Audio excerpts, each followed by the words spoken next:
Welcome na usab sa atong pamalandong sa pulong. Nakasulay ka ba nga mubati nga nawala ka? Sa Lucas Kapitulo 15 adunay tulo ka istorya, ang nawalang karnero, ang nawalang sinsilyo ug ang nawalang anak.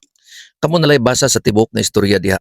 Apan dili lang kini istorya sa nawala, istorya kini sa gugma sa amahan. Ang karnero nahibalo nga nawala siya apan dili kahibalo unsaon pagbalik.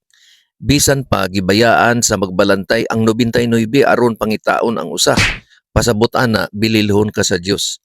Ang sinsilyo, wala milaya sa puloy-anan, nawala lang mismo sulod sa balay. Daghan ang naa sa simbahan, pero sa sulod, nawala. Apan ang Dios nagsindi og suga, og nagpangita sa usa ka dako o sinsilyo, kay bililon kaayo. Ang anak mipili sa pagbiya o gikuha ang bahin sa panulundon o inheritance, o giwaldas ang tanan, aron tagbawon ang kaugalingon og nahugno ang iyang kinabuhi, og naghuna-huna sa pagbalik sa iyang amahan. Apat sa iyang pagbalik, midagan ang amahan, gigakos o gidawat ang nawalang anak nga wala gayoy pulong sa pangasaba, pagbasol o pagkundina. Ang Dios nga atong amahan, dili naghulat aron kasab-an o silutan kita. Naghulat siya aron dawaton ka.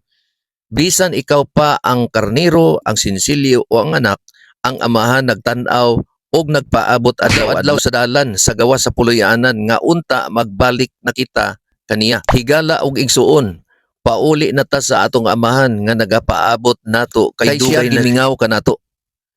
Mao lang kini ang atong mubo nga pamalandong karong adlaw. Padayon lang sa pagsunod sa atong mga reels video og mag-like, magkomento, mag-follow og mag-share. Kita ta sa sunod na pod nga video. Ang Dios mag-amping kanatong tanan.